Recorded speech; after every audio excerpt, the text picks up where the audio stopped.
Viltrox knows how to make a great lens, and really over the last couple of years they have become a formidable opponent in the third-party lens choice selection market that we have for Sony E-mount. Just recently I reviewed their 75mm f1.2 for APS-C, and I think that that is probably the best portrait lens that we've seen in years. And this one is going to make waves in a different way. This is a 20mm F2.8 designed for full-frame Sony mirrorless cameras.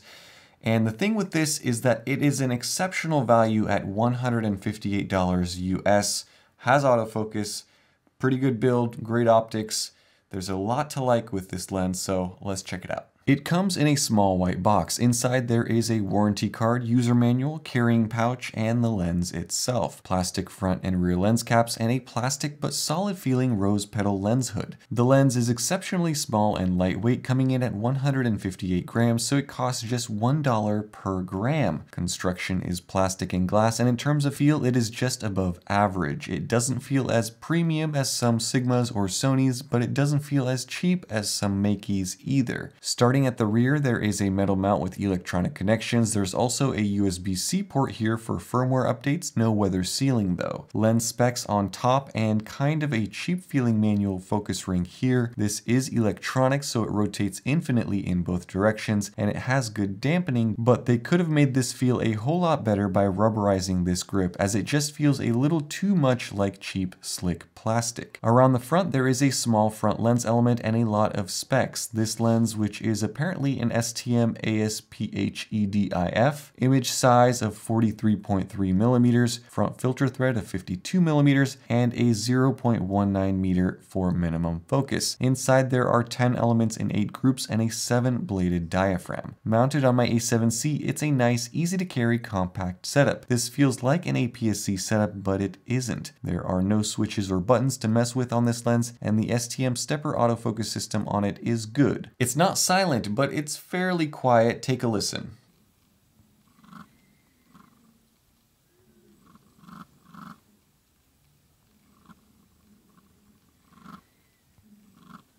One of the problems with the full-frame Sony ecosystem has always been the lens prices. You can get a cheapish camera body, but the lenses will rack up credit card bill debt faster than Twista can wrap. Take, for example, the Sony 20mm f1.8 lens, which is very, very good. It's $800 though. This thing is $158, which means you can buy 5 of these and still rack up less credit card debt than buying one Sony 20mm f1.8. And I understand the built-up hype around this lens. We are used to seeing lenses in the 150 range that are manual, cheap, optically mediocre, and designed for APS-C. This is for full frame, it has autofocus, it's built well, it's well designed, and seemingly bargain priced. But let's see how well it performs. All of these are samples straight out of my Sony A7C. Let's check them out. Let's start with sharpness. In the center wide open, there is really nothing to complain about. The image is sharp with plenty of contrast, and even the corners look pretty good, albeit a little dark because of vignetting. Is it as sharp across the frame as the Sony 20mm f1.8?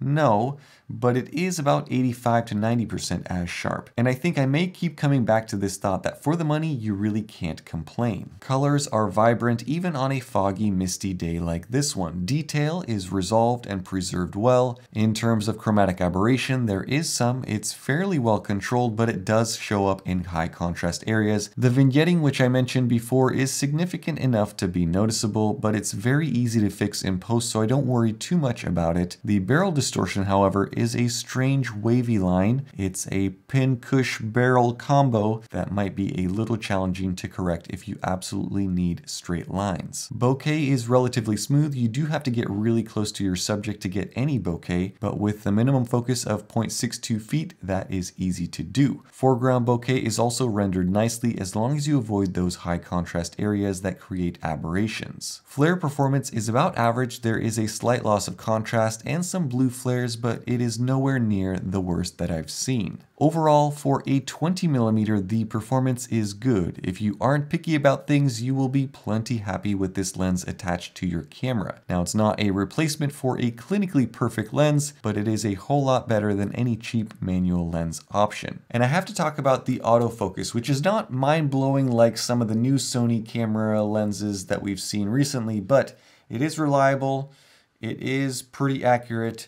Not the fastest in the world though. It's just a little on the slow side. It doesn't track a subject quite as well as a Sony, but again, if you've never tried the Sony, you wouldn't complain. With this lens, I didn't have to throw out many samples for missed focus, and I was never in a situation where I was stuck trying to focus on something and it just wouldn't do it. And outside with the noises of your environment all around, the autofocus motor seemed to be pretty quiet. The 20mm focal length is my favorite on full frame. It's just a little bit wider than the 24mm, and with active stabilization you have plenty of room to crop in and still have a nice field of view. This is a lens that you can easily vlog with as well, as it looks properly proportioned at an arm's length away, even with a stabilization crop. So this lens is a great release. Now, it's not going to sway me from my favorite 20mm, which is the Sigma 20mm F2, but again, this lens is $700 US. This one is $158 US. It just does not make sense. Yes, there are some quirks with this one. The optics maybe are not quite as perfect clinically as the Sigma, but the value that you get here, you really cannot match. And I have to say that for 2023, I think that this is the best value release bang for buck lens that I've seen all year long. Along with the recent sales on Sony full frame bodies, you can pick up a camera such as the Sony a7 III for $1,300. Add this lens and for $1,450 you have a powerful combo. Just a few years ago you would have paid $2,000 for that camera and $800 for the Sony lens. Oh, how times have changed. It makes me really excited for what Viltrox does in the future, because a few more of these and they are going to disrupt the full frame lens market. If you want to learn more about this lens or check out pricing or buy your own, as usual, I will have links down in the description below. Let me know your thoughts down in the comment section below. Thank you guys so much for watching. Thanks for all of your comments, all of your likes, and your support. Have a Merry Christmas, and bye-bye.